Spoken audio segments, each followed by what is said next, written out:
કાંટો ન છોડે, તળાવનો કાંટો ન છોડે, કદાચ મરી જવું પડે, ભલે મરી જવું પડે,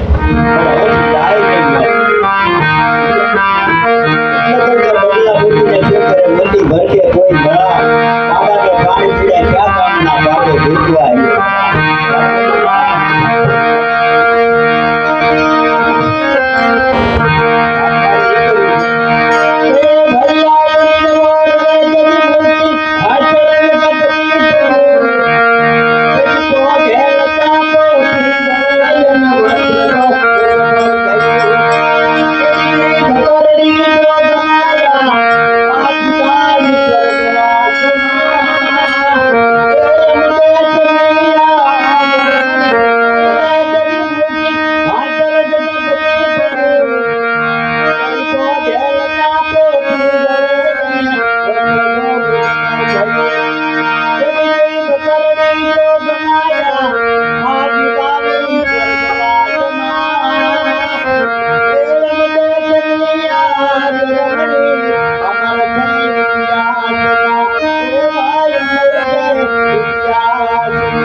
એક જેતપુરમાં જોયો કરવાળો અને એક અગલવાળા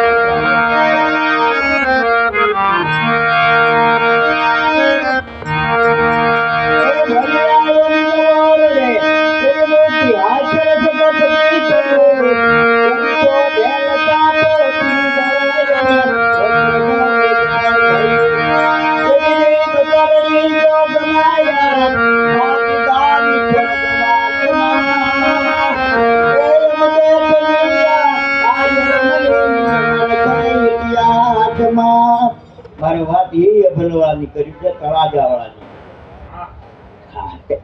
એ ભલમાળા પેજા એનો દીકરો ઉગાવાળા અને જેતપુરમાં થઈ ગયા એ અગરવાળા એનો દીકરો ચાંદવાડી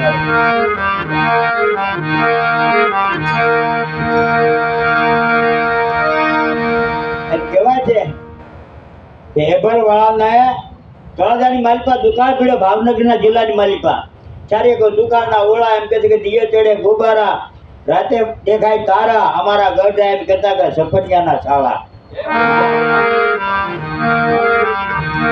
આ સફરિયાના એવો સફરનો ચુકાળ કર્યો કે એમ કહેવાય છે કે ગાયું મકોડા મડી ભરકવા, બાયુએ બાળકોને ધાવવાનું બંધ કરીને અળગા છોડી દીધા આવો દુકાળ પડેલો ની દુકાળની માલિકા એમ કહે, એ બોલવા મોજાને કા તંતન દુકાળ મારા તળાજાની માલિકા કોઈથી પડે ને આજે તળાજા દુકાળ પડ્યા.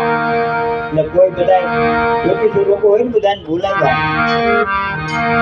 જ્યોતિષ લોકો બધા આવ્યા ને જોયું કે ભાઈ તમારા ગામની માલિકા એક યતી આવેલા. યતી એટલે યતીએ વરસાદને બાંધીને હરણની શીંગડીમાં બાંધ્યો છે. આ હરણની માલિકા જે કોઈ પકડે અને ઈ હરણને મારી શીંગડીમાંથી એમ કહેવાય છે કે જો વરસાદનો જોરો પાડે તો વરસાદ વરસે તો એટલે એ ભરવાળા ઉપડ્યા. ગમે તો મારી વસ્તી દુઃખી થાય એટલે એ ભરવાળા એમ કે છે કે સવારના નીકળી પડ્યા હરણને ગોતવા મળે. તો એને કીધું કે નિશાની શું કે જ્યાં હરણ ચરતું છે ને એની શીંગડીમાંથી પાણી પડતું છે અને જ્યાં એ ચરે ને ત્યાં બધું લીલું થઈ ગયું છે. આ એની નિશાની. તો કે એમ તો કે હા ત્યાં તો નીકળી પડ્યા શીંગની માલા ગોતતા ગોતતા ગોતતા એમ કહેવાય છે કે સાંજના 4-5 વાગી ગયા. જંગલની માલિકાએ હરણ ચરતું હતું ત્યાં પહોંચ્યા. જોઈ હરણ ચડે પણ આ તો હરણ ભાગવા પડે ને જીવ તો હાથમાં આવ્યું નથી પણ તીરનું સંધાન કરી અને હરણને પાડી દીધું. હરણ પડ્યું અને જ્યાં ચીકડીમાંથી દોરો કાઢ્યો ત્યાં 12 ભેગ ખાંગા થયા અને રાત પડી ગયેલી. એપલ વાળો બેચું થઈ ગયા વરસાદની માલિકા. પણ ઘોડો સમજદાર હતો. જાજવાન ઘોડા હોય ને એમ કહેતા કે ઘોડો એપલ વાળને અડજાતનો ગદર ભાંગી ગયો છે. આકાશમાં તારોલિયા તમતમ થાય. વરસાદ મીઠો બે બોલે વરવવા કાળા ડિબાંગ વાદળા જામ્યા છે ને વરસાદ ખાડાની ધારે મંડાણો છે ને એ ઘોડો ધીરે ધીરે લેતો ડેરડી ગામમાં પહોંચ્યો. ત્યાં પહોંચ્યો મારે ભૂલ્યો અંધારાનો ઘોડો જનાવર છે ને ભાઈ કે મારે ભૂગ્યો એટલે એમ કે જાનબાઈ ડેરડી જાનબાઈ એ ડેરડી કહેવાય. ગોડલની બાજુમાં ત્યાં જાજો કોબડી જોઈજો ત્યાં પહોંચ્યો ઘોડો અને જાનબાઈની ડેલિયા જ્યાં ફળિયા 9 લાખ લોગડિયાળ્યું જ્યાં વહેલા જેના બેસણા હોય એમાં જય માં ફળિયાર લખેલું ત્યાં આવીને ઘોડો ઉભો રહ્યો ને હણહણાટી નાખી. જાનબાઈમાં જાગતા હતા એને જો અત્યારે આ અડદરેતનો ગજર ભાંગ્યો છે અને આ ઘોડો અત્યારે અહીંયા હણહણે છે. એટલે ડેલી ખોડી જોઈ તો અંધારામાં અહવાર દેખાણો માથે પડ્યો છે. એટલે હળવે હેઠે ઉતર્યા ને આવીને જોઈ તો અહવાર બેઠું જ છે. ઘોડા પરથી ઉતાર્યો. ઉતારીને ઘરમાં લઈ આવ્યા અહવારને. પછી મોટાને કહ્યું આને કરવું છું આ તો બેઠું છે ટાઈડમાં આવી ગયો છે. એટલે સગડી સંગાવી કોલામ ખબર પડે ને ભઠ્ઠો બનાવ્યો. ભઠ્ઠો એ ભઠ્ઠો બનાવીને ફેંકવા માંડ્યા પણ ફેંકતા કલાક 1.5 કલાક થયો પણ સુધીમાં આવ્યો નહીં. હવે આ જાનબાઈ માનો ઘરવાળો પરદેશમાં રડવા ગયેલો. માં એકલા જ ઘરમાં હતા એટલે એ શીખ્યો પણ સુધીમાં આવ્યા નહીં. એટલે કીધું હવે આને માનવ દેહની જરૂર છે. આને જો કોઈ બધ ભરીને ભૂઈ જાય તો આને ઘરમાં તો આવે એટલે માનવના દેહની જરૂર છે. એટલે માએ વિચાર કર્યો કે આ તો મારો દીકરા જેવો છે જોકે હુઈ જાવ તો જ આ બચે ને તો બચે નહીં. એટલે માં જગદંબા તલવારી કાઢી આડી મૂકી અને માં અને બધ ભરીને હુઈ ગયા. થયો ને એ ઘરવાળો હળવેલા એટલે હડાપ લઈને ઉભા થઈને કપડા કરી દીધા. એ ઘરવાળો સુધીમાં આવ્યા જોયું તો બધા અજાણ્યું ઘર. એટલે પૂછ્યું કે હું ક્યાં છો? તો વીરા મારા અહીંયા છો. તો ક્યાં છો? તો જાનબાઈ ડેલી અને જાનબાઈ પોતે એને તલવાર જોઈ આડી તો કે માં છું. તો આવી રીતે આમ બેઠું હતો પણ તને ફોટો ચેકવાની ઘણી કોશિશ કરી પણ સુધીમાં ન આવ્યો એટલે મારે તારી ભેગું સુવું પડ્યું. માનવ દેહની જરૂર હતી. મારા દીકરાને જેમ બધું ભર્યું ને માં કેમ પોતાના બાળકને સવારે એમ તારી હારે ભૂઈ ગઈ ના તલવાર માં આડી રાખી છે. માં જગદંબા આડી પડી છે અને આ એની સાક્ષી છે.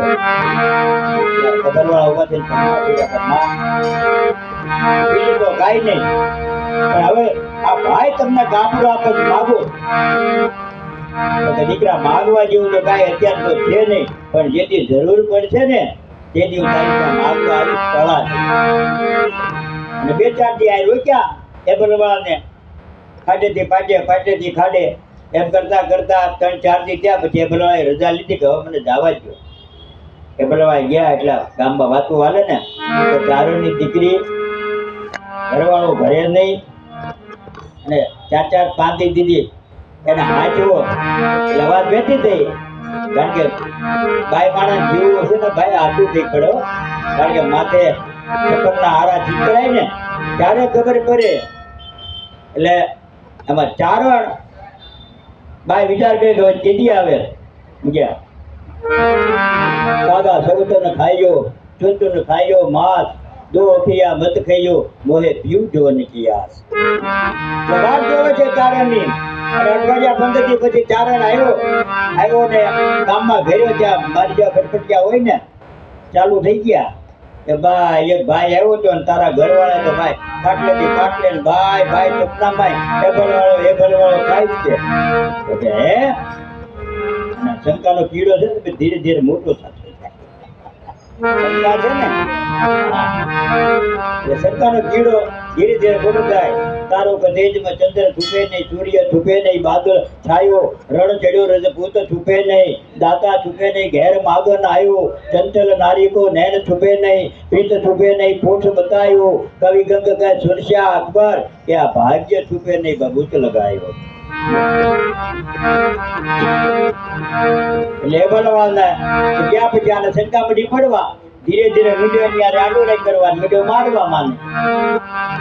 ગામભાઈ કે રવા દે ચારણ, રવા દે મારો ભાઈ છે તો કે ભાઈ ને 4-5 દી હાચો ભેગી હુતી રવા દે ચારણ રવા દે. કહું છું ને એક દી એમ કહેવાય છે કે ચારણે હરફ ઉપાડ્યું અને માને ભડા ભરી મીડિયો મારવા.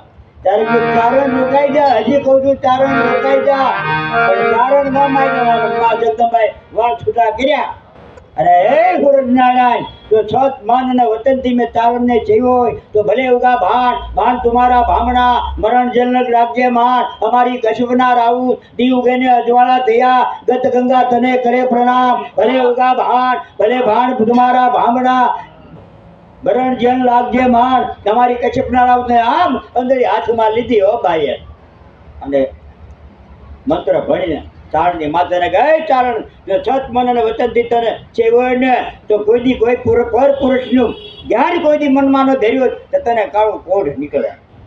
અને પાણી છાપ્યું ગયા તો રગત પીત ચાલુ થઈ ગયો.